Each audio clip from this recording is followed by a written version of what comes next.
Qala al-muallifu rahimahullahu ta'ala wa nafa'ana bihi wa ulumihi fid dharain amin ya rabbal alamin. Thumma nazarta fi a'malil qalbi wal mawajibil batinati.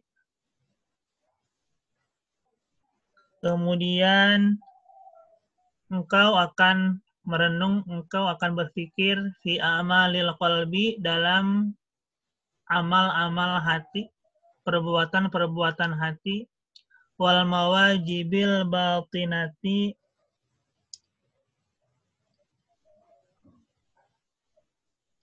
dan kewajiban-kewajiban yang sifatnya batiniah, wal manahi, dan larangan-larangan batiniah, allati ta'ati, yang akan datang pembahasannya fi hadzal kitabi, dalam kitab ini.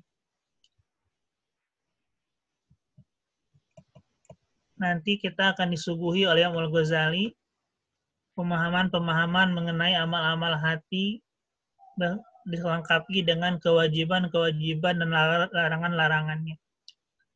Tujuannya agar apa? Liyahsula laka ilmuhu, supaya ilmunya hati ada hasil untukmu.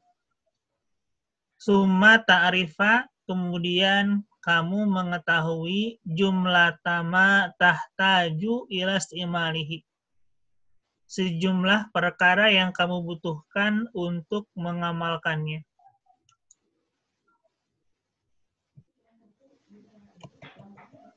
Misalnya apa? Katoharoti wassolati wassaumi, seperti bersuci, sholat, dan puasa, dan seumpamanya. Fa'idha fa'alta, maka apabila kamu telah melakukannya,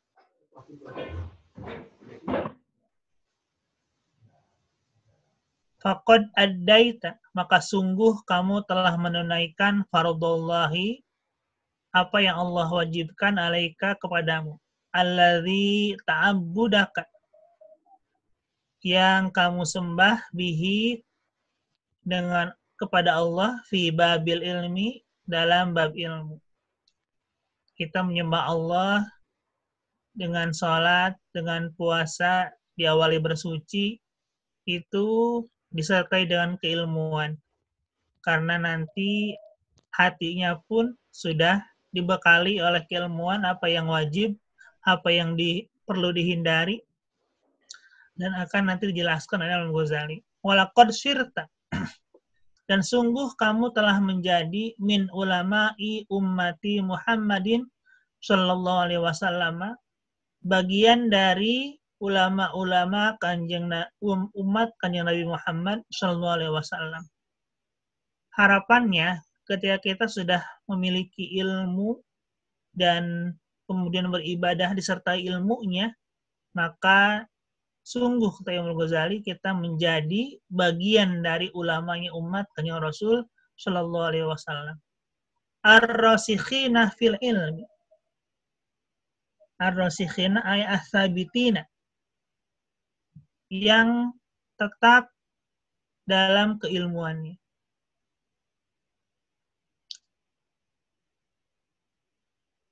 In amilta, jika kamu beramal biilmika, disertai ilmu.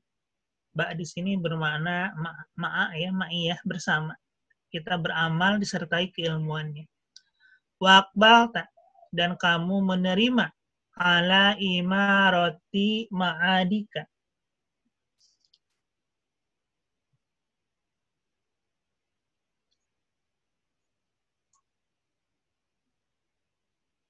ala imarati ma'adika, atas imarah itu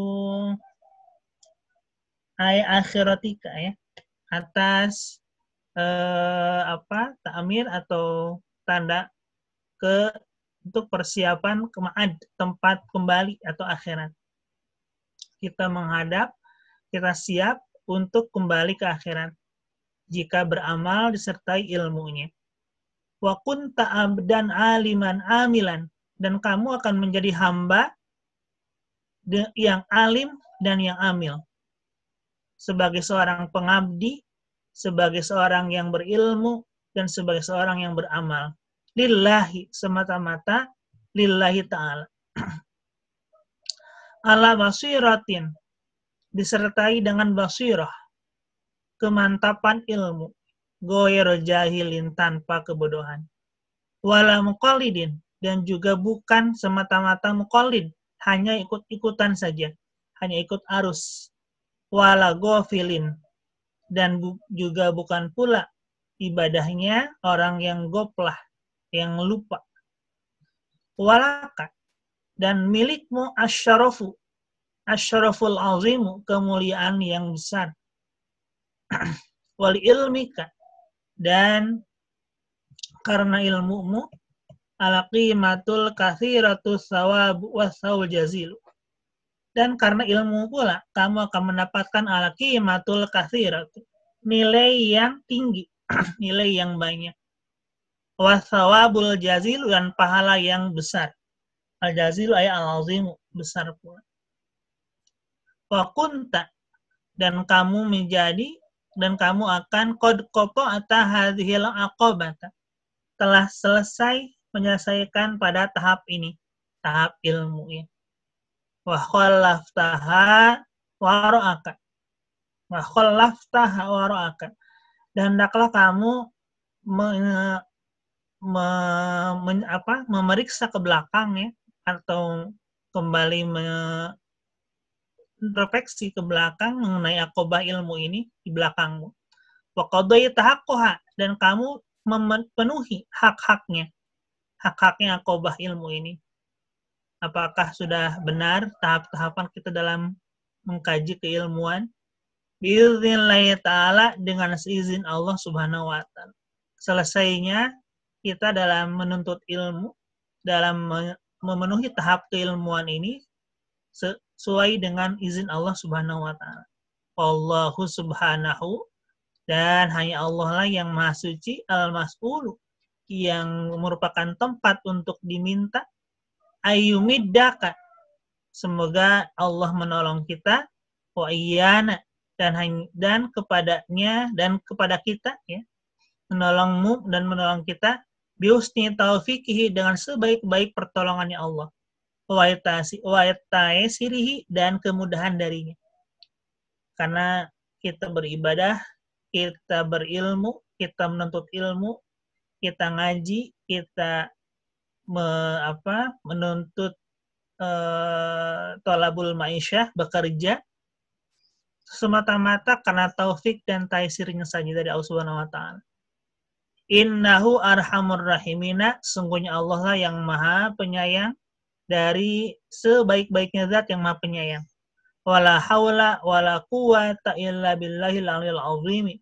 Tiada daya dalam menghindari perbuatan-perbuatan yang dilarang oleh agama, dilarang oleh Allah, wala quwata, dan tiada pula kekuatan untuk menunaikan kewajiban-kewajiban yang dibebankan atau yang diperintahkan kepada kita semata-mata illa billahi, kecuali karena izin Allah, karena pertolongan Allah, al-aliyyil azimi, yang maha luhur dan maha agung. Idealnya, kata Imam Al-Ghazali, ketika kita menyelesaikan tahap aqobah ilmu ini, kita diharapkan untuk menjadi walaqad sirta min ulama ummati Muhammadin. Kita menjadi ulamanya dari umat kanjeng Nabi Muhammad SAW. Bukan hanya ulama, tapi ulama pun yang ar-rasikhin fil ilmi, yang as-sabitin fil ilmi, tetap dalam keilmuan.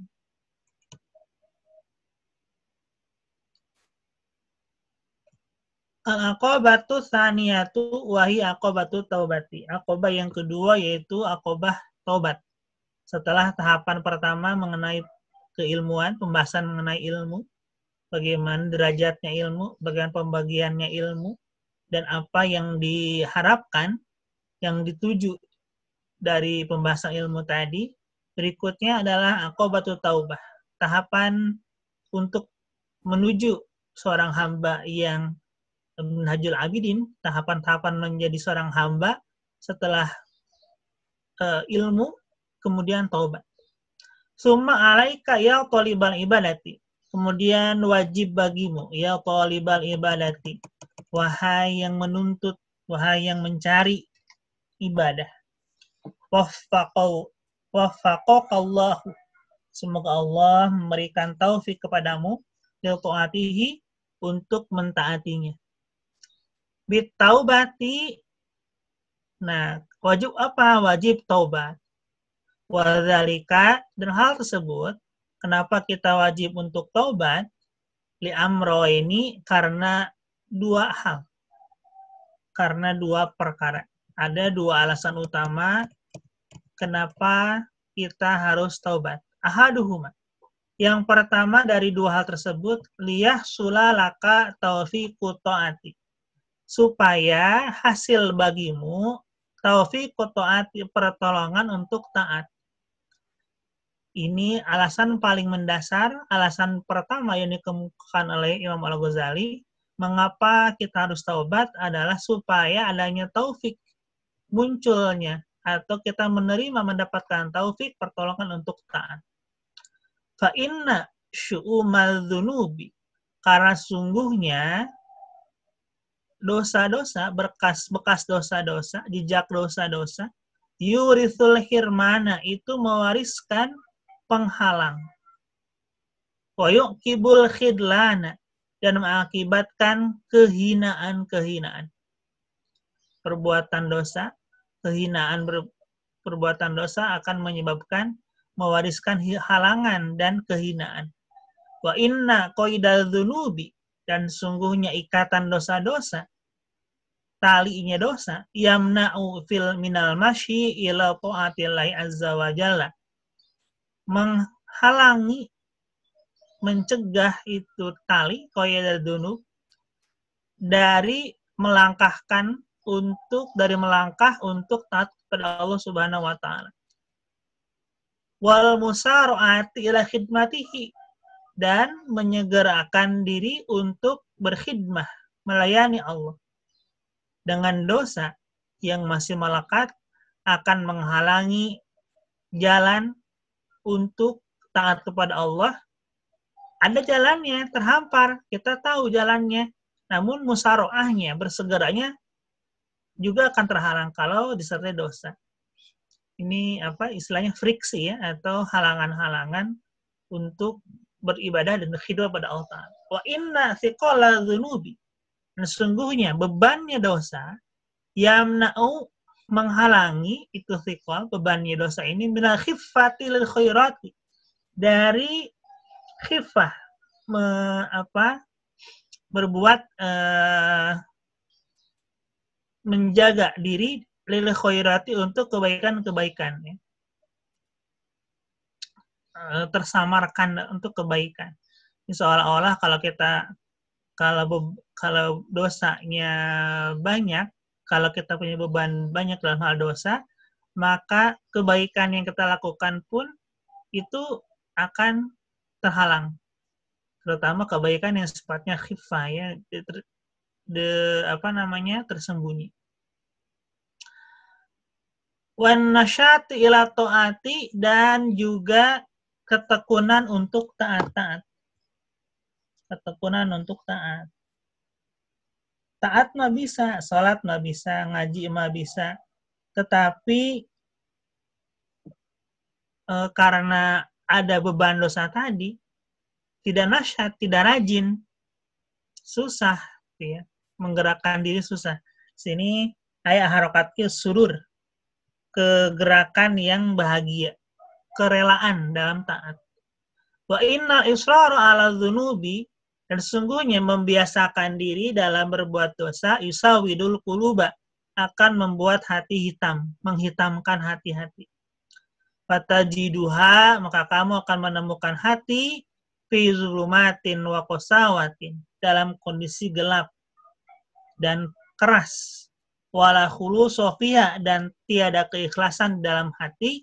Wala sofawata, wala lazata, dan tidak ada kesucian, tidak ada kebersihan, tidak ada kelezatan untuk melakukan taat. Semuanya serba terpaksa. Terpaksa sholat, terpaksa ngaji, terpaksa berbuat baik terpaksa misalnya wala halawata dan tidak ada kemanisan ketika ada orang tua, ketika ada adik, ada saudara, ada mertua, ada tetangga baru berbuat baik.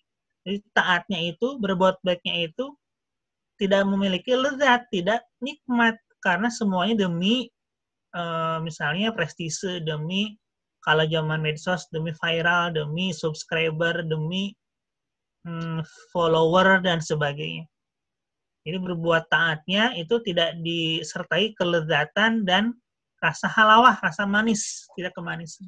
Hatinya gelap saja dan keras. Wa illam yarhamillahu azza wa jalla, dan jika Allah tidak mengucurkan rahmatnya, fasatajurru sahibaha ilal kufri wasyaqawati. Maka pemilik hati yang keras ini akan mengarah akan menjadi rendah ya, kepada kekufuran dan wasyaqwah dan kecelakaan. Naudzubillah summa naudzubillah. Kalau kita biasa misalnya ada atasan, ada juragan, ada bos berbuat baik, kinerjanya top, tapi tanpa pengawasan, tanpa reminder misalnya, atau tanpa ditongkrongi misalnya, bekerjanya jadi serabutan misalnya, maka itu contoh sederhana betapa kita dalam pekerjaan, dalam ketaatan dalam bekerja itu tidak ada halawah, tidak ada lazat, tidak ada manis, tidak ada lezatnya, karena berbuat demi tanda kutip kinerja di depan atasan misalnya ya, bukan menikmati ketaatan itu, menikmati pekerjaan itu. Tidak ada kelezatan, tidak ada kemanisan, tidak ada rasa manis. Faya ajaban, maka alangkah ajaibnya. Kaifa yuwaffaqu lit-ta'ati. Bagaimana dia, seorang hamba, diberikan pertolongan untuk taat. Man, siapa orang ya, hamba yang akan diberikan pertolongan. Sedangkan orang ini huwa fi syu'umin wa qasawatin. Dia dalam kondisi berdosa dan keras ya, syu'um, dan hatinya keras. Bagaimana mau ditolong sementara yang ditolongnya sendiri memiliki penolak untuk ditolong. Wa kaifa yud'a ilal khidmati, dan bagaimana pula diundang untuk khidmah, berbuat untuk taat pada Allah, menghambakan diri pada Allah. Siapa? Man huwa musirrun alal maksiyati, orang yang membiasakan dalam maksiat, terbiasa dengan maksiat, wal jafwati, dan berbuat hal-hal yang dilarang oleh agama. Didul birri, jafwa ini kebalikan dari bir, kebalikan dari kebaikan. Wa kaifa yuqarrabu lil munajati, dan bagaimana didekatkan untuk munajat, man huwa mutalatikhun bil aqdari, orang yang dipenuhi oleh kotoran-kotoran, wan najasati, dan najis-najis, yang dilumuri oleh kotoran-kotoran dan najis-najis. Fa fil khabari anis shadiqil musaddaqi, dan dalam hadis yang diriwayatkan bersumber dari as-shadiq al-musaddaq, yang benar dan yang dibenarkan, siapa Rasulullah sallallahu alaihi wasallam, yaitu kanjeng Rasul sallallahu alaihi wasallam, annahu qala, bahwa beliau bersabda, idza kadzabal abdu, saat seorang hamba berdusta, tanahha anhu al malakani min natni ma yakhruju min fihi, maka dua malaikat akan menjauh darinya. Karena apa? Karena min natni ma yakhruju, karena baunya perkara yang keluar min fihi, dari mulutnya.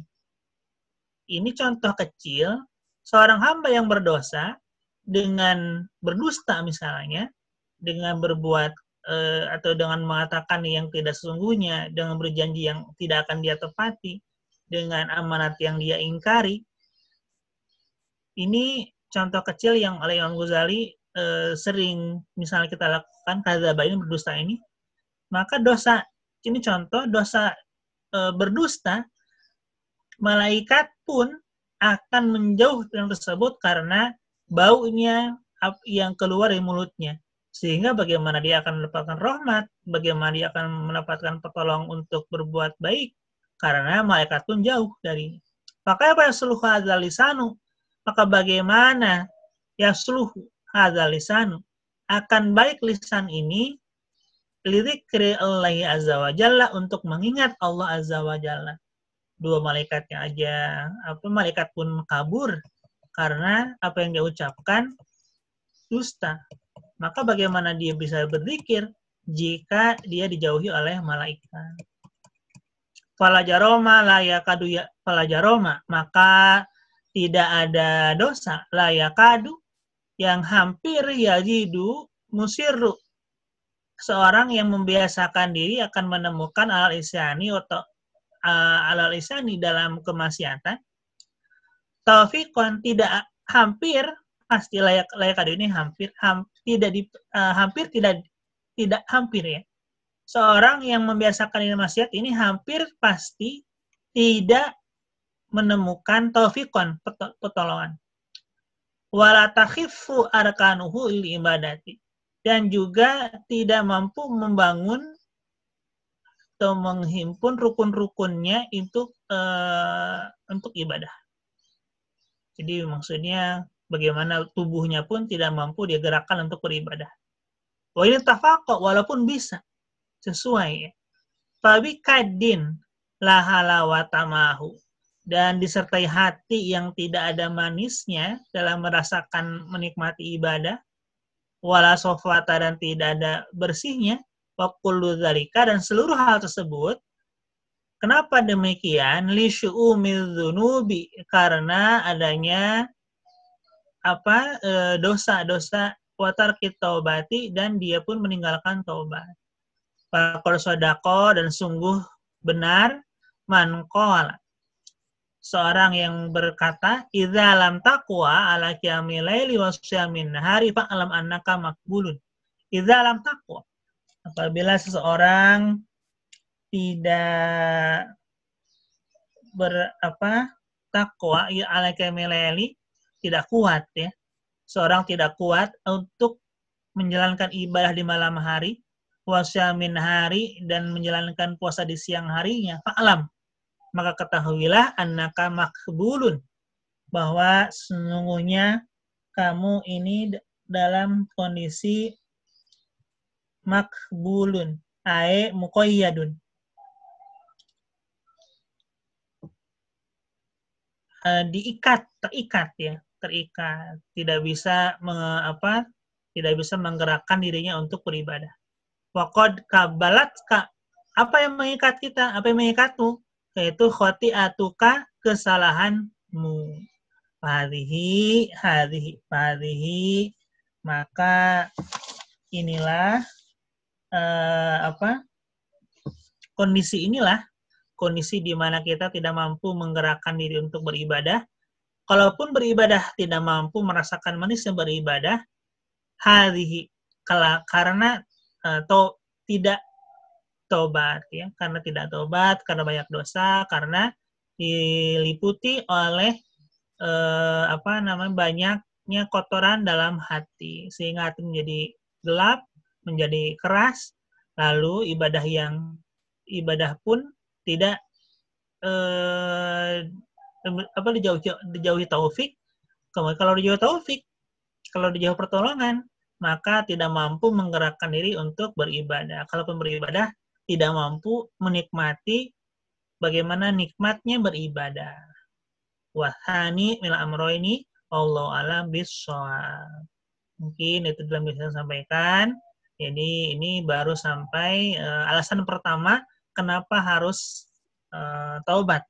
Tadi yaitu liyah sulalaka atau fiqto'ah, agar kita dianugerahi oleh Allah pertolongan untuk melaksanakan taat dalam beribadah, taat dalam kegiatan keseharian yang semuanya bermuara pada Allah Subhanahu wa taala. Assalamualaikum warahmatullahi wabarakatuh.